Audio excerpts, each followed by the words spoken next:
Welcome back. Here is another live look tonight at the Gulf Coast as the hurricane's landfall is leading to flash flooding and destructive winds are lashing the shoreline. Chelsea Torres is live in Lakeland, east of Tampa, where the worst of the storm is yet to come. Chelsea. Don, Scott, I can tell you that the winds and the rain is coming down even harder, and it's been strengthening as the hours go by. These large gusts are just roaring every 10 minutes, it seems. One thing that I have noticed is that even the visibility in the distance has gotten a little bit worse as we keep going on. But I'll tell you, this area, Polk County, where Lakeland is does not have a mandatory evacuation. However, officials were telling people that they need to be off the roads by noon, and they told them that if you live in a mobile home or in a low-lying flood-prone area, then you need to find somewhere else to stay tonight. Just in this county, 20 shelters, and throughout the entire state, 150 shelters with tens of thousands of people that are staying in them because they need to just wait out until Milton passes through the state. Right where Lakeland is, there's a large corridor from Tampa to Orlando, and a lot of people have been evacuating Tampa in the past few days. I met one woman this morning who was evacuating from Clearwater, and she told me that she originally was going to ride out the storm. She had prepped her home and prepared to stay home, but it wasn't until one of her friends told her, no, you need to get out of there because it's going to be so bad. I need you to come stay with me. And so she left. Though I'm not a non-evacuated Zone D, no flooded area, but it's everything that I hear on the news, it's that it's going to be really a bad one. So I'm glad that I find a way to get out of there. And Milton really has lived up to his name. He's brought in these strong gusts. We've seen those strong storm surges. Already 1.5 million customers do not have power throughout the state of Florida. The governor says 50,000 linemen are on standby, as well as FEMA workers. And they'll also have people ready for search and rescue if that is needed. In Lakeland, Florida, Chelsea Torres, Fox 32, Chicago. Let's get you onto the ground in the hurricane zone. Our Fox sister station has reporters out in the storm. Lloyd Sowers is in Tampa, where the rings of drenching rain will not stop. Lloyd. A massive amount of rain right now over Tampa. This thing came ashore in Sarasota County to our south. But if you look at the radar presentation, there's a lot of rain on the north end, and that's what Tampa, St. Petersburg, and Clearwater are getting right now. Corey Beckman, a photojournalist, will go off here and see that the street lights are still on just west of downtown Tampa. Now, we've heard that we have many thousands of people already out of power in Florida right now as this thing comes ashore. We've heard 12 to 18, up to 2 feet of rain with this storm that are going to inundate places like Tampa, St. Petersburg, Clearwater, Lakeland, Orlando. This thing is going to go all the way from the west coast out the east coast. It's going to exit the east coast. There's going to be storm surge on the east coast. Places like Daytona Beach are going to get a foot of rain out of this. Again, it has come ashore in Sarasota County. The storm surge might be the concern on that end of things because that storm surge, saltwater rising, kills more people in a hurricane. Also, there's going to be damage from wind, and there's going to be flooding, a lot of flash flooding from 12 to 18 to perhaps up to 2 feet of rain as this comes ashore or the west coast of Florida. I'm Lloyd Sowers reporting for Fox 32 Chicago. Back to you. Well, we know the storm came ashore with furious winds just south of Tampa. Incredible scenes tonight. Fox Weather's Robert Ray filed this report from Bradenton before he had to get to safety, and a tree fell right in front of his mobile weather center. Watch the waves.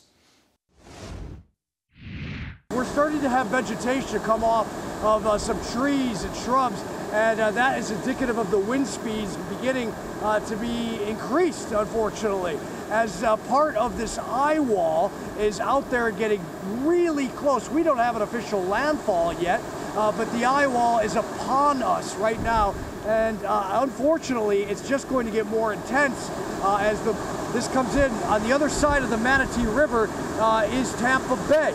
Okay, and that is where the water will begin to come in, unfortunately. 10 to 15 feet of storm surge in some of these areas that is predicted. in places that have already been ravaged by Hurricane Helene 2 weeks ago. Piles of debris everywhere. They just didn't have time to remove them. I just had something hit my helmet, and I heard a click there. So I probably need to get glasses on for the next time I head out here for these live reports. And by the way, we are monitoring this water very, very carefully. And we have an exit route that will take us through a neighborhood into mainland and get us out of the shore here. But we think we're going to be okay, at least for the time being. High tide is not until 4:40 a.m. Here, and we will see in the next hour or so a landfall somewhere very close to here. Mass evacuations have been in play. If you haven't evacuated, yeah, it's too late. Hunker down, head on a swivel, and keep focused, because you're going to need that as the rain and the winds kick up and the sound is raging and roaring here. Milton, just malicious. We are taking it here on the Gulf Coast as the entire peninsula of Florida is going to overnight well into the morning. Godspeed, everyone. Everybody in Florida, all the Fox Weather crews, and the first responders. We hope he's safe. You heard Robert report that if people haven't evacuated already, it's too late. Millions of homes and businesses in Florida are without power. That number expected to grow through the day. Officials in St. Petersburg, right near Tampa, say drinking water service is cut off. Residents there are now under a boil water advisory. Search and rescue crews deployed throughout Florida. They're going door to door tonight to check on those hardest hit by Milton. Let's bring in Terrence Lee for a look at just how devastating the damage is there. Dawn and Scott, the hurricane hit late last night, as you know. So today was really the first time people were able to see the destruction. And they woke up to flooding, down power lines, and blocked roads as well. 4 of the 10 people who lost their lives were in the Sarasota area, which is about 60 miles south of Tampa. That's where 2 confirmed tornadoes touched down. The exact number that hit the state is still unclear. Multiple formed before Milton even made landfall. National Weather Service issued more than 130 tornado warnings. This video here is from Tampa. Just shocking, right? Look at this, the aftermath of an oak tree that crashed right into this house. You can see branches poking through the ceiling, nearly reaching the floor. Law enforcement in that area say this is a stark reminder of what can happen during dangerous storms like this. And some more dramatic video for you. Most of the dramatic video, though, from the storm shows winds ripping the roof off Tropicana Field, the home of the Tampa Bay Rays. This was meant to be a hub for hurricane relief crews. Instead, as you can see, it was torn apart. The baseball team says it will likely take weeks to figure out how much damage was done. Now, the main concern is flooding. This is in Clearwater. More than a dozen people were rescued from an apartment complex there as high water surrounded that area. Many others who evacuated and are on their way home are coming back to see what remains of their belongings. A lot of things I have were like my mother's or my grandparents, and so they've got a lot of sentimental value. Couldn't pack all of it, so I just grabbed a few things that meant the most to me, and I went through trying to put other things up on counters or on the washer and dryer. The worst storm surge was reportedly in Sarasota County, where it was between 8 to 10 feet. And Governor Ron DeSantis says while this wasn't the worst case scenario, the flooding may not be over just yet. We'll also continue to assess the damage that was done from the storm. We also anticipate that because of the amount of water, you may see flooding happen not just now, but in the subsequent days. But I think everybody responded very quickly. I'm proud of everybody's hard work. We got more work to do, but we will absolutely get through this. President Biden says the government is continuing to support rescue and recovery efforts across the state. I know recovery and rebuilding projects can take a long and difficult time, but as long after the press and the cameras move on, I promise you have to pick up the pieces still. I want you to know we'll do everything in our power to help you put pieces back together and get all that you need. President Biden also said he thinks Congress will need to reconvene sooner to approve more funding for disaster relief. The Army Corps of Engineers is assessing how quickly the Port of Tampa can be reopened to bring in more food, fuel, and supplies. In about 10 minutes, we'll have much more on federal response efforts down in Florida. A defiant Mayor Johnson plowed ahead announcing his replacements for the 7 school board members that resigned on Friday. But the announcement went off the rails this morning before it even began. As the mayor began to introduce the new members at a Southside church, a handful of protesters had other ideas. Not legit. Not legit. But the mayor, who referenced how he fought to achieve an elected school board, repeated over and over that the authority to appoint new members right now rested with him and him only. The power doesn't have to be flexed.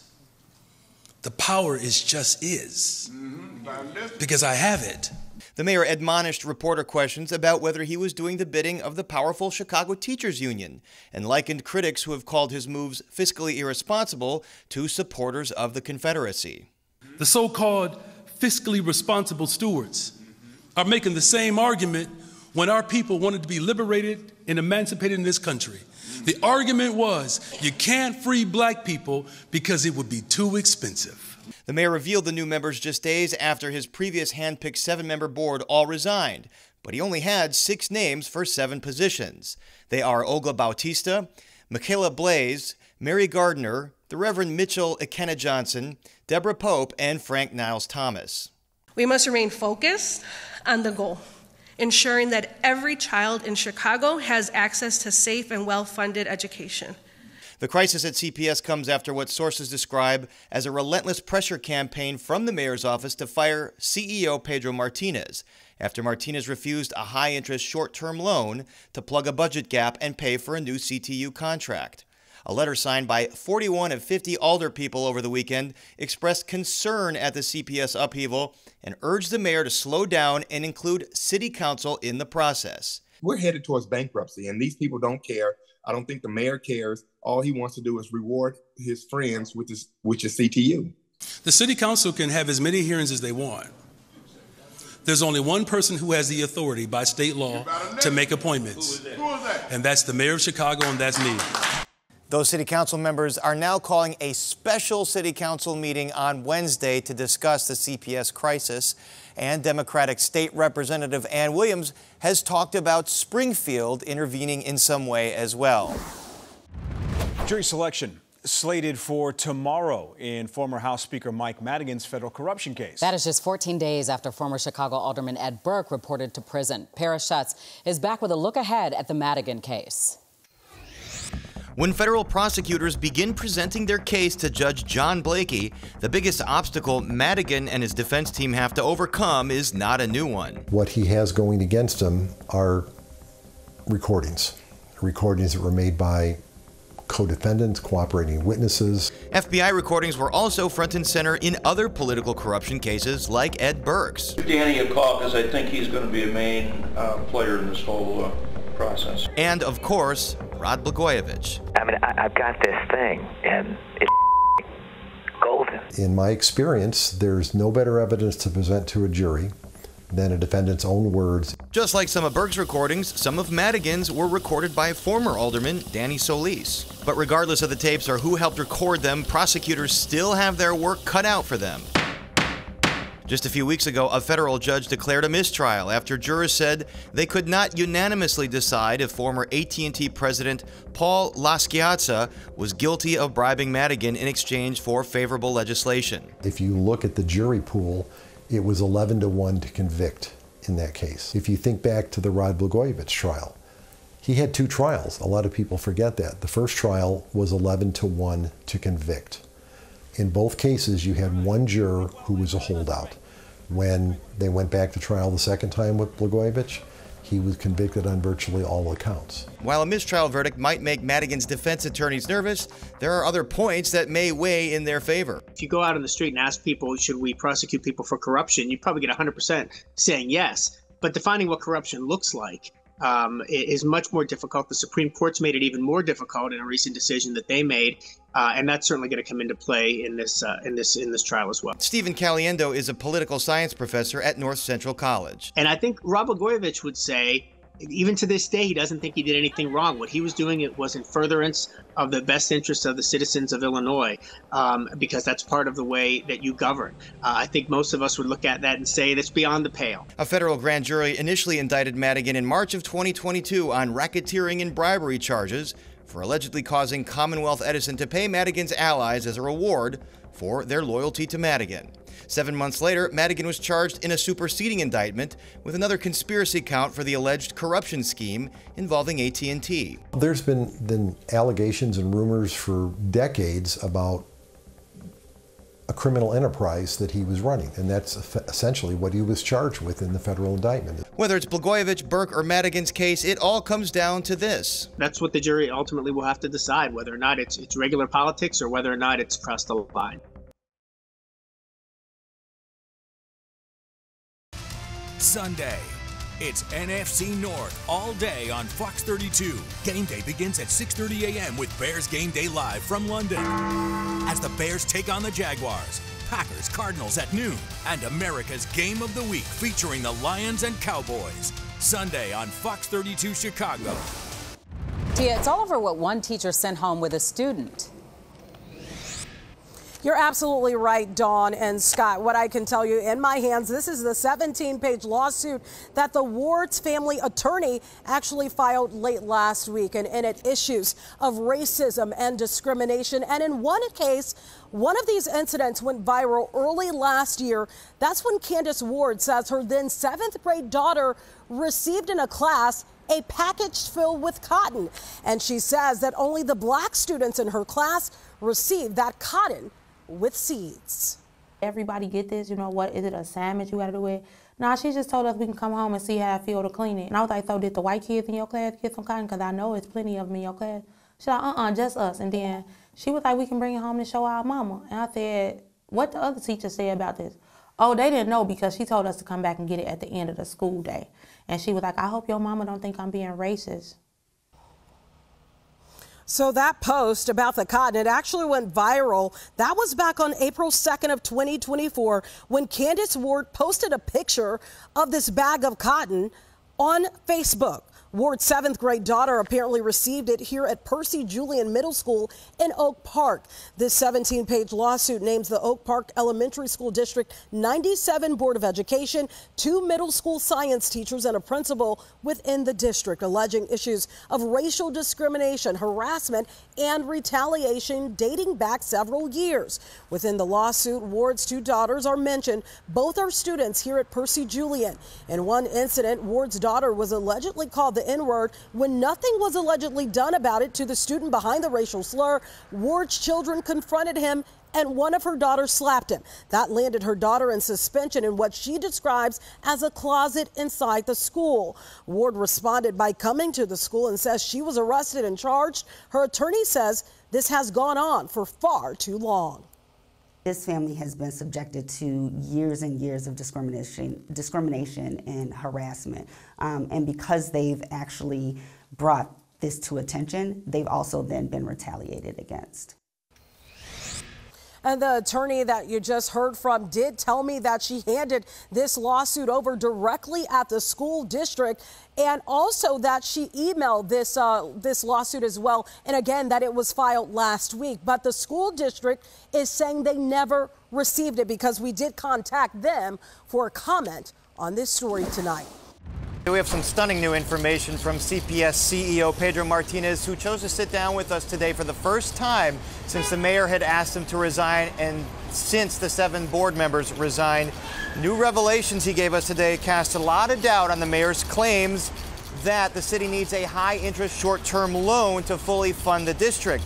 In fact, Martinez says back in April, he asked the mayor's office to authorize $462 million in surplus tax increment financing funds to help pay for a $175 million pension payment and a new CTU contract. He says the mayor's office said no and has since pushed for Martinez's firing and this loan. Here's Martinez's take. In that April 30th meeting, we presented the risks of forcing the district to either put in the budget or pay the pension payment as well as expected 4% raises for CTU. And the risk was that there could be layoffs. And we made it clear the board is not supportive of that. I'm not supportive of that. Hence, our budget did not include any of it. In their presentation, we made it very clear what we need is $462 million. This will avoid this. And let's catch up to how CPS got to this point. The mayor asked Martinez to resign because he would not support that short-term high-interest loan. Martinez refuses. Johnson's Board of Education agrees with Martinez, declines to fire him. After intense pressure from the mayor's office, the board instead quits. Johnson this week appoints new members. Now, Johnson and CTU have accused Martinez of not lobbying Springfield hard enough to get more state funding for CPS. But Martinez says it was the mayor who declined to lobby the governor and lawmakers for that funding. We've had so many conversations. I've been so active in it. But what I can tell you is what I was told always very clearly is that if there's not alignment in priorities across the mayor, across the union, and across CPS, it's just not going to happen. And unfortunately, this last session, I didn't see that alignment. You can see what the priorities were during the session. Yes. And so I had this conversation with the mayor. We both agreed that we needed to be very well coordinated this year. And frankly, I'm still looking forward to that because I do believe there's an opportunity for us to really build that coalition.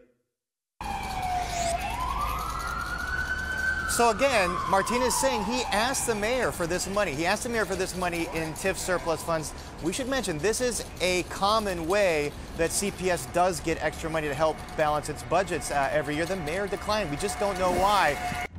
Well, this weekend is the Chicago Marathon, and all week long we're going to be sharing some inspiring stories of runners and their causes. This morning we're joined by two runners supporting the Steve Fund, which is committed to promoting the mental health of young people of color. Julia Jordan-Lake and Malcolm Branch, thank you both for being here this morning. Thanks for having us. Julia, we'll start with you. How did you first discover the Steve Fund, and what made you want to be a part of this? Yeah, so I had a couple friends who were diagnosed with cancer this year, a couple of whom were therapists, and really wanting to get plugged into the Chicago Marathon this year, ended up finding the Steve Fund as the nonprofit that I was able to support and run for in support and honor of them.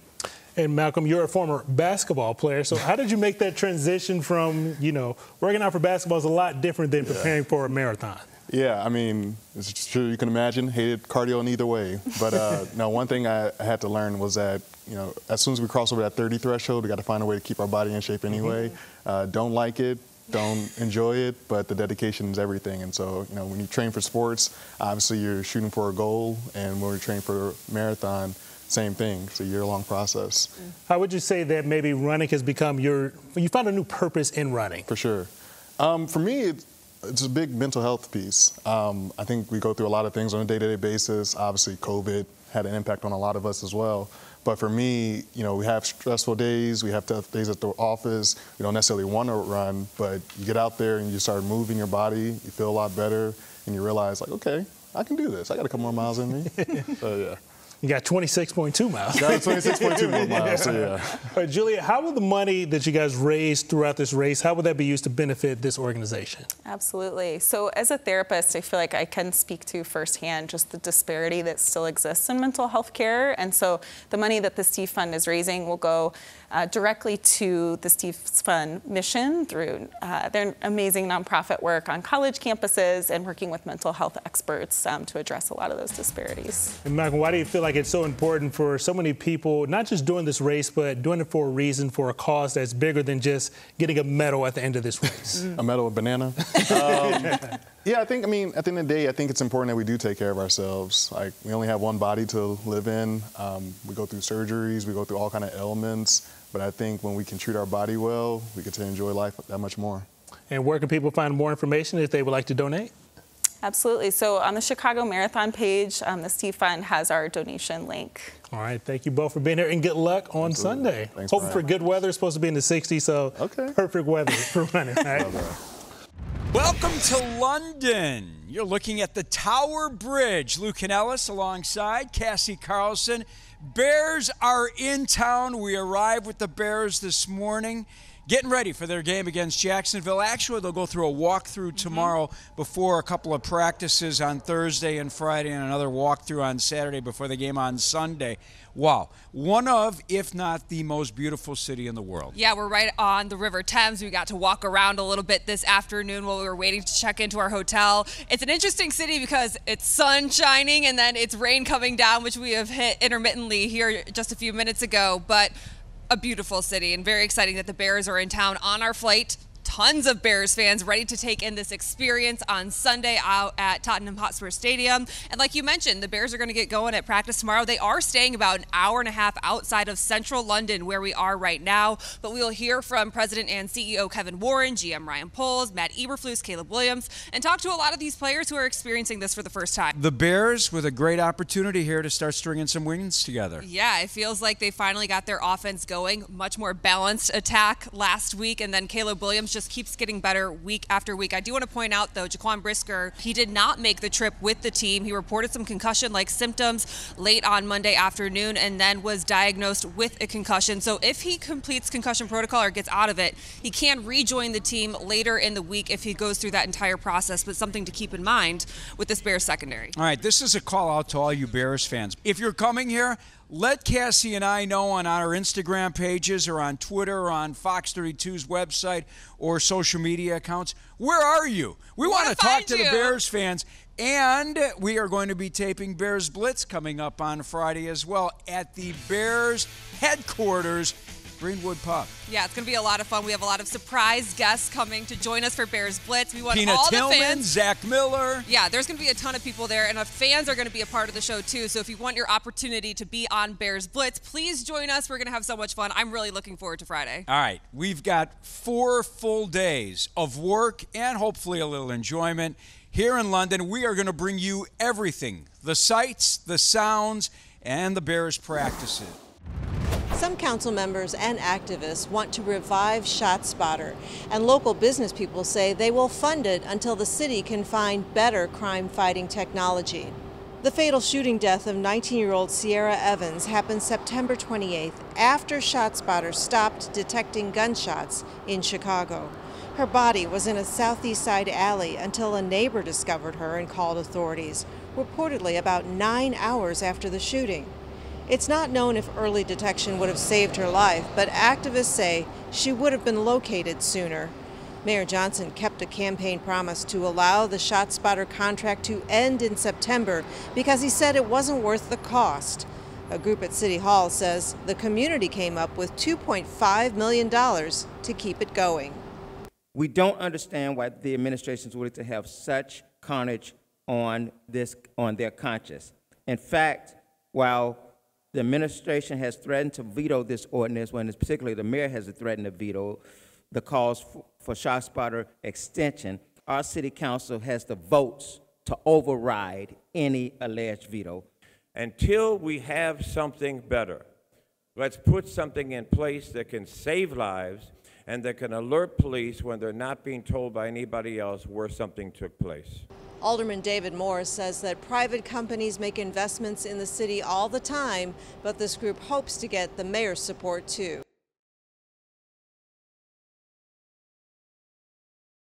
They've directed the world's best-loved films. Now they reveal how movie magic is made. If I've done my job right, you're left with interesting questions. Jake Hamilton, with a film school like no other. Even though this is Barbie, which is this globally known brand, it feels just as personal to me as a filmmaker. And action, streaming now at Fox 32 on Fox Local. To get Fox Local on your smart TV, search Fox Local on these streaming platforms. Download and watch today.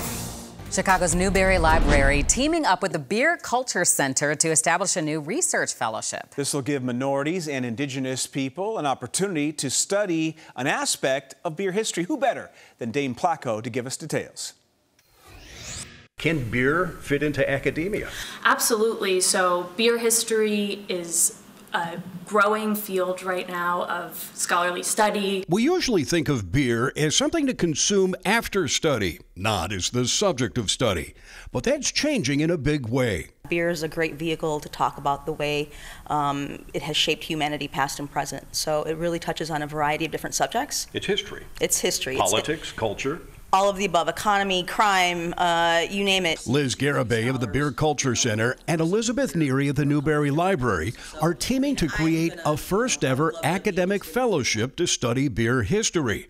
The 1-month residency at the library is funded with a $3,000 scholarship and is being offered to researchers of color. We're really excited about it because it is specific to Scholars of color, so Black, Indigenous people of color, are those who are eligible to apply for the fellowship. Over the last few years, Chicago's booming craft beer industry has seen a growing number of minorities opening breweries. But when it comes to academic research on beer history, a few years ago, I formally asked social media if there were any people of color doing research in beer history, and it came up empty. And it kind of stuck with me, so I've been thinking about it ever since. We are incredible history nerds, and I think beer nerds really should have a home here. Newberry Library curator Suzanne Carr-Schmidt showed us just a fraction of their archive materials relating to beer, including a German how-to-brew guide from the 1500s, sheet music about beer, and copies of the Western Brewer trade periodical published in Chicago called The Bible of the Beer Business. We have quite a lot, especially if you think creatively about where to find it. And as Liz was saying, beer really is everywhere through all the ages. And I think whoever gets this fellowship, and hopefully subsequent ones, will have an amazing time. And if they can find the funding and support, it could be cheers to a more permanent beer fellowship. I think one of the beautiful things about the beer community is that we're all kind of just trying to come together and London calling and Bears fans are answering. I have been from the Tower Bridge to Big Ben, to the London Eye, Westminster Abbey, and now, how about this? Buckingham Palace. And Bears fans have invaded London, coming from everywhere. It's a Chicago takeover this weekend. Welcome to London. Thank you. Honored to be here. We're from Chicago, but we live in Denver now, so we made the trip out. I like it, still supporting the Bears. You are just sporting it big time. Have other Bears fans spotted you? All the way here. They've been asking about it. You guys came all the way here from Chicago to see the Bears? You must be some heck of a fan. I mean, look at this guy. We're down to the socks. Have Bears fans stopped you walking the streets of London yet? They have, man. They talked about my hat and my jacket. They like, oh my God, bear down, bear down. So I represent, man. You know, this kid from the South Side. Hi, ladies. Where are you ladies from? Australia. Have you all heard of the Chicago Bears? Yes, I have, yeah. You have? Anything about them, but I've heard about the Jets. And what have you guys heard? That they play football. American football. Yeah. Is it NFL? Is it NFL? NFL. Very good. He raised you as Bears fans in Denver. Yeah. They haven't been happy that I did that. Where are you from? Madison, Wisconsin. And a big Bears fan, not a Packers fan? Absolutely not. Always the Bears, baby. How did that happen? I think I got dropped. Who are you most excited to see? I want to see the defense. Jalen Johnson guy. Oh, yeah. Big defense guy. Caleb Williams. I would like to see how he advances as a quarterback. I want to see Caleb do pretty good this time. Yeah. You know, it looked like hopefully he's on a roll. I want to see DJ Moore. That's my guy. How do you feel about Sunday? Hey, Caleb start getting this bag, man. He's starting to eat. So, hey, I think we got a good chance. And plus, Jacksonville trying to find themselves, man. They ain't found themselves, and hopefully they won't find themselves out here in London. It was raining since Tuesday, but here's the good news, Bears fans that are headed here to London. The rain has supposedly stopped. It's supposed to be beautiful and sunny Friday, Saturday, and Sunday for the Bears and Jags. And make sure you follow Fox 32 Chicago, your home of the Bears, for all of our coverage. Bears Blitz, Friday night, 5:30, and then Bears Game Day Live early Sunday morning at 6:30. Reporting from Buckingham Palace, the home of royalty. And just for the record, we do need a new Bears stadium. The Bears are still eyeing the lakefront as the spot for their huge, almost $5 billion stadium project. Team president and CEO Kevin Warren wants to get the ball rolling on construction next year. And this is all happening despite a lack of public support. Warren spoke with reporters today in London, where the team is preparing for Sunday's big game against the Jacksonville Jaguars. The Bears have proposed spending $2.3 billion to build an enclosed stadium just south of Soldier Field. They are seeking about $1.5 billion in taxpayer financing and up to another $1.5 in public infrastructure. Warren says he remains optimistic. Me worn down? Never. No, never. I'm actually energized by it because anything that's great in life, anything that lasts 50 years, takes a lot of energy and effort. And I'm confident in the political leadership, the business leadership, our fan base, that we'll be able to figure this out.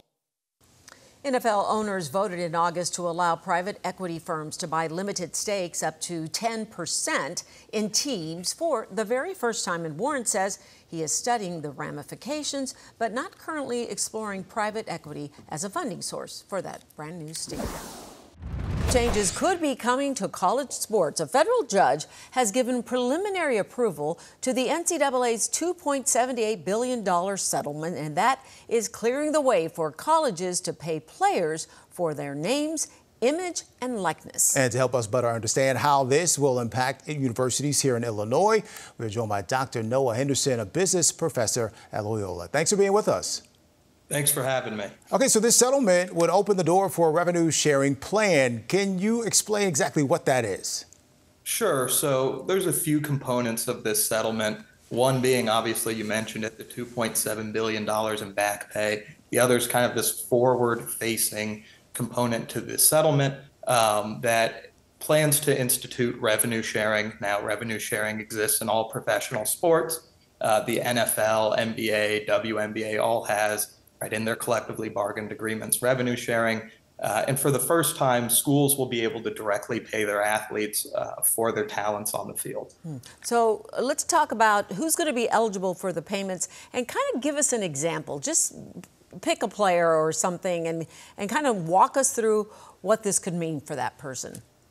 Sure. So as far as the back pay goes, all players will be compensated in this class action settlement dating back to athletes as far as 2016. Now, the forward-facing revenue share that could be coming, right? We still have to wait for final approval of the settlement, which will be in April of 2025. A quarterback at Northwestern would be eligible to, make, in some cases, hundreds of thousands of dollars from the university. Power 4 schools like Northwestern, you're going to have a large pool of money. The estimation is about $22 million for all student athletes in a given year. So it'll be split up from that, $22 million pool, and equitably, the Big Ten has said that they'll follow Title IX. So $11 million for male athletes, $11 million for female student athletes. Let's delve deeper into the impacts here for universities, especially here in our state, like Illinois State. They've said the settlement could hurt their athletic programs. Other smaller schools are praising this, though. Can you talk more about the potential impacts here? Completely. So a school like Illinois State or NIU, right? Schools that don't have these giant athletic revenues that you see from a University of Illinois that's making, right, close to $100 million a year in TV rights contract money, is going to struggle in this new environment. Now, the revenue sharing is opt-in. So schools like Illinois State or NIU aren't required to, pay this $22 million payroll to their athletes. The issue more so comes from a competitive edge, right? If the University of Illinois and Northwestern have these funds to pay their athletes, how can a school like Illinois State really stay competitive in recruiting when they can't offer the same type of compensation? Wow, this money sounds like game-changing money for a lot of these players. I'm sure there's controversy involved. Some people maybe not so convinced this is the right thing to do. I think that you have a strong segment of people who believe that, the beauty of college sports exists in this, The NCAA calls it the revered tradition of amateurism, that student athletes play for the love of the game and also their scholarships and the chance to maybe play at the professional level. I'm a former student athlete, so I have sympathies for those who are, careers might come short and not really get to earn any money while in college. So I think it depends where you stand. I'm personally very for athletes being able to cash in on their talents while in college.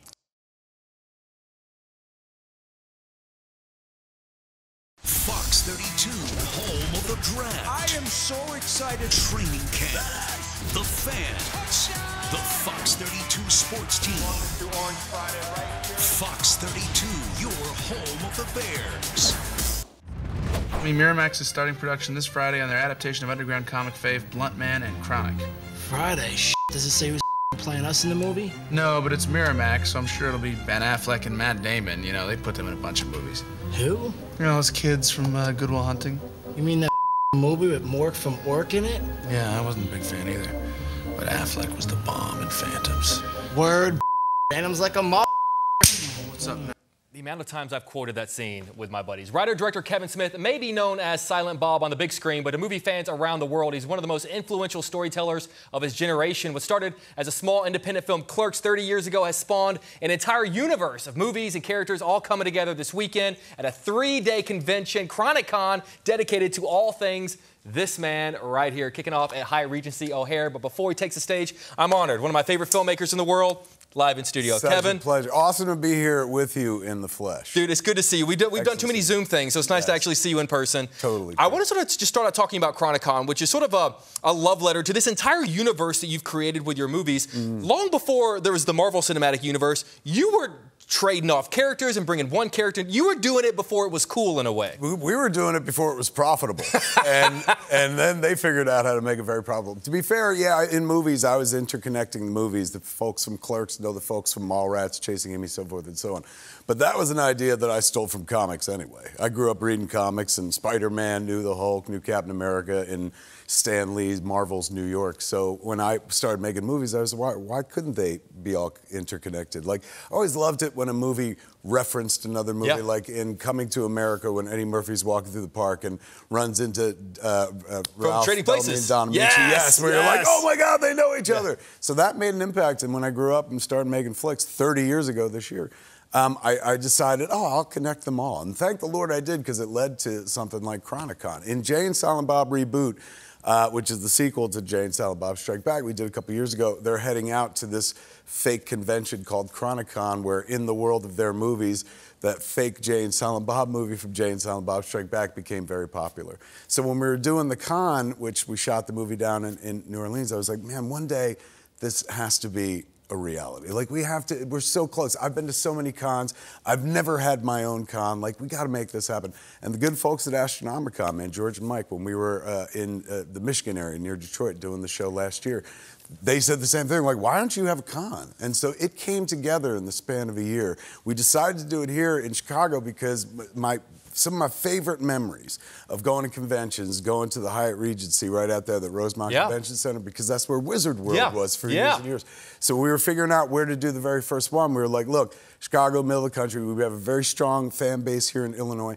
Let's do it at the same place we used to have like the best times at. So, I got in last night and I'm looking out at a building where 20 years ago I was walking around with baby Harley. Now Harley's here, signing autographs, taking pictures as part of the con. So I love that, man. Cool. Well, I want to talk about the fact that, you're here and fans can come out and they can meet you, but you've been that person for a long time. Long before you did any of this, you were just a movie fan. You're a fan of the sort of people that we're all a fan of. What did being a movie fan before you were famous teach you about how you're interacting with fans now? Because I feel like you've always been a guy that's known to be accessible. It's so strange, man. We just did, me and my kid do a podcast, which I can't even say the name of here. But we're live on Morning TV, Kevin. Let's just look up Beardless and the rest we'll leave off. So me and the kid do a show, and just this episode we just recorded, I was talking about my voice and how different it was back in the day. So I played this old interview that I did on, like, when Jon Stewart had a show on MTV. Yeah.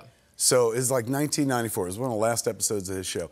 And I'm on it, and you could see this poor dude, like, trying to pull answers out of me, like pulling teeth. I'm giving one-word answers, like, yep. And I can't stand it. I look at young Kevin Smith, and I'm like, oh, my God, I hate him so much. You And were in Harley, your 90s my kid, grunge era. 90s grunge. And Harley was like, she's going, it's so weird you talk like a rock star. I was like, no, I don't. She goes, no, everyone I like from the 90s, like Courtney Love and Kurt Cobain, they were all like you. You guys just didn't care. It seems like you really don't care. And I think that's the difference between the guy who started the journey and the guy who's on the journey now. When I began, I was making Clerks for me. So ostensibly, she's right, I didn't care about the rest of the world. Once I found out there was an audience, I stopped caring about doing it for me and then started doing it for everybody else. Like, there's no reason for me to be existing 30 years into my career except for the fact that I've built a really strong connection with the audience, because who do I care about more than them other than my family? They're the ones that employ me. They're the ones that, like, say, your ideas are worthwhile. Like, they fill me with self-esteem. I went to the Nut House a year and a half ago, right? While I was there, they were like, Kevin, you can't derive your own sense of self-esteem it comes externally from the audience. So, like, the audience has always been everything to me. They tell me how to feel about myself, which is not healthy, but whatever. Well, we love you, man. We're so happy that you chose Chicago for Chronicon. So happy. All right, let's throw the information up really quick. Chronicon kicks off today at Hyatt Regency O'Hare. Runs through Sunday. For tickets and information, you want to visit ChroniconForReal.com. And while you're at it, check out Kevin's new movie, the 4:30 movie, available to rent and buy wherever you get your flicks. One of my favorite movies so far this year. Oh, Kevin, I love you, buddy. Love you as well. He's amazing, isn't he? You take from Jake. I do my best. Traffic Jake and makes, weather the next. world takes. There's a long-standing tradition in downtown Bensfield that the community there, they just look forward to this every single year. They sure do. Happy haunts attract visitors from all over, and one look might have you jumping in your car, too. Yeah, let's send it to Roseanne, who is, oh my gosh, Roseanne, are those the Shining twins behind you?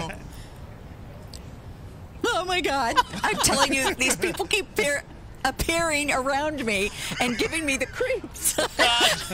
We're in Bensonville this morning. Hi, Mr. Clown, at the Wilkes Family Halloween display. So if you live in Bensonville, you know all about this. It's been around for years, and they have, in fact, so popular that the changed from a home display to something in the center of town. This is Chris Wilkes, the man behind all the haunts out here today. Hi. Hey, how's it going? Great. How are you? Really good. Excited you guys are here. Yeah, well, you were going to give us a little tour of the cemetery. I definitely wanted to start with Pet Cemetery, actually. Okay.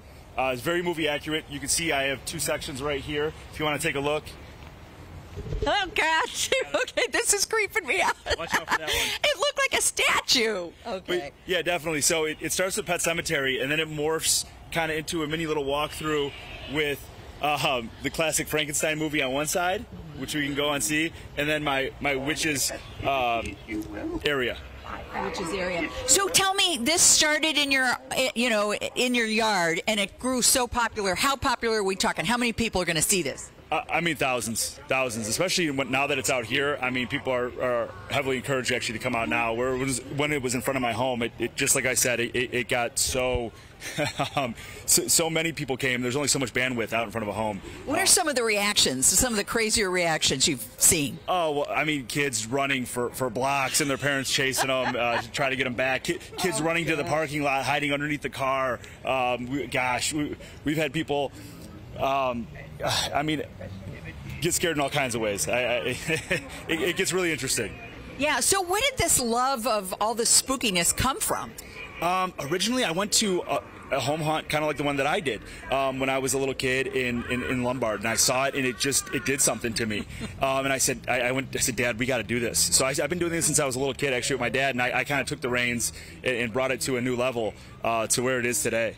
Well, we are loving it. You have so many great things. So what is going on over here? Yeah, actually one of our most popular areas, the Chucky area. And on the other side of this, which is really cool, you can see I have 2 Chucky dolls kind of looking like they're breaking out of their boxes. And on the other side is actually a his and hers photo op.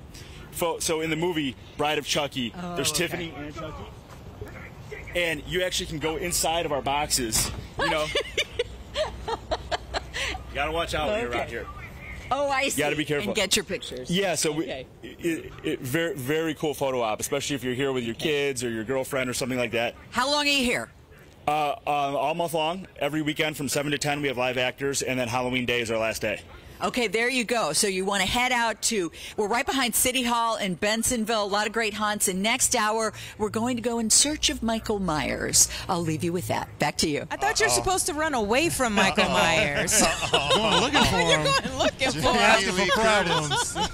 He's going the opposite direction. Backwards. Thank you so much, Roseanne, and those Shining twins. Those are bringing back very bad memories for me as a kid. Those are the ones that scared me the most. I'm actually at the corner of 9th and Lake in Wilmette, but here, 9th and Lake is not known as 9th and Lake. It's known as Alex Corner. And the reason that there are so many very, very happy school children here is because they are celebrating this man right here, who is actually busy at work doing his job. But this morning, look at the balloons. He is 85 years young. And this community has turned out in full force to honor the life of this beloved man here in North Suburban Wilmette. I'm going to go in for a comment. I know he's doing his job right now. Alec Childress, first of all, happy birthday to you, sir. What does it mean to you to see this turnout today on your 85th birthday? It means that God is still in the blessing business. It is called favor that I have received the love on this corner of 9th and Lake for 19 years from these children. I have children that have graduated from college and gone into business to come by to say hi. And that is not that I'm so good, because I have found favor in this families from this corner. And that is what it means to come out and be, you know, the word says, if you can touch somebody as you pass through the way, then your living will not have been in vain. And I live by those statements. You are an absolute treasure here, and I know that you not only like to keep kids safe when they cross Lake Street, but you always have a thing or two to say to this group. What kinds of messages do you like to spread when you do this job? Well, I try to tell the children that in every game there is rules. In the game of life, there's rules. If you follow those rules, you're more likely to succeed. Not that you won't run into some hurdles along the way. But if you follow the rules versus bucking against the rules, you're likely to fail.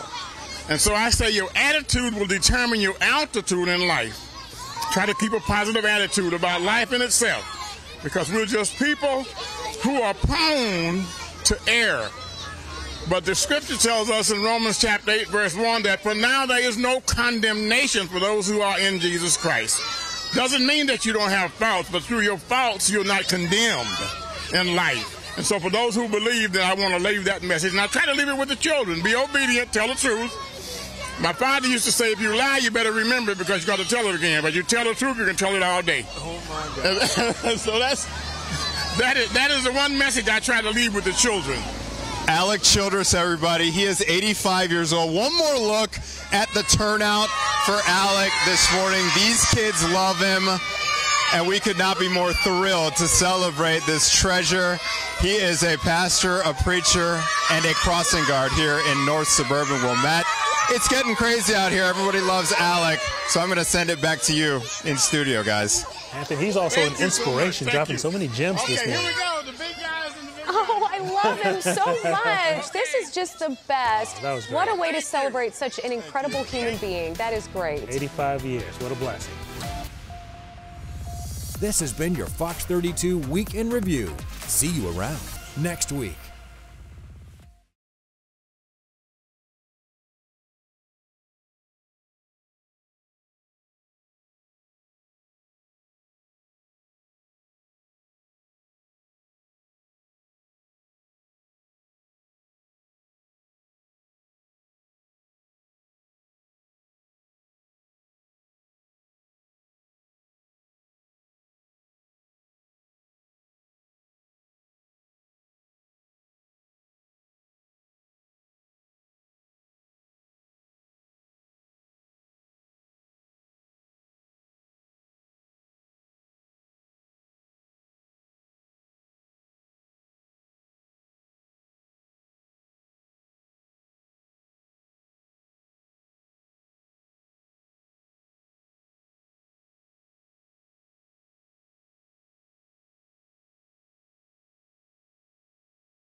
Want to know Chicago politics? Listen to Paris. Elections, conventions, corruption, there's a lot to get to.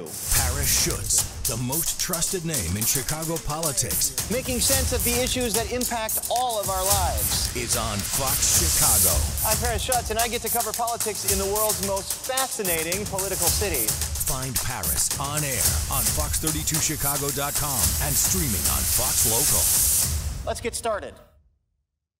Discover Chicago's hidden gems and untold tales. If you look up, odds are you're seeing our work. They have such an intense and fierce look when they swoop down and grab a fish. 3, 2, 1, go! Fox 32's photographers share the stories they've captured with you. Fountain jet shoots up about 150 feet. Our designers, the sky is their canvas. See Chicago through their unique lens. Streaming now at Fox 32 on Fox Local. Download Fox Local on these streaming platforms and start.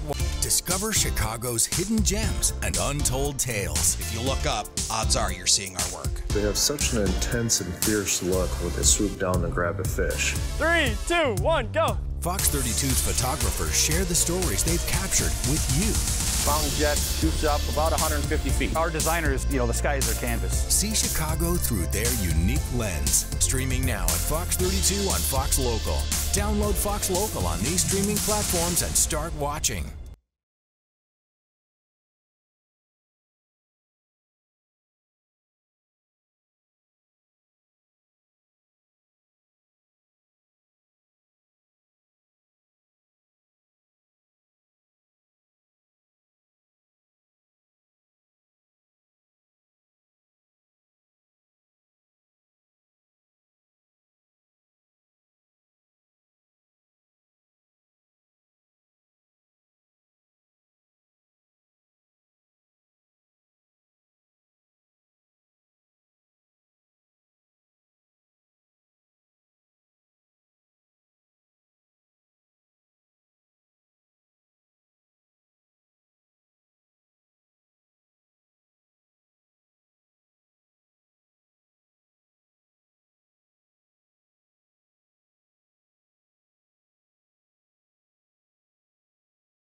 Fox 32, home of the draft. I am so excited. Training camp. The Fan. The Fox 32 sports team. Fox 32, your home of the Bears.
Want to know Chicago politics?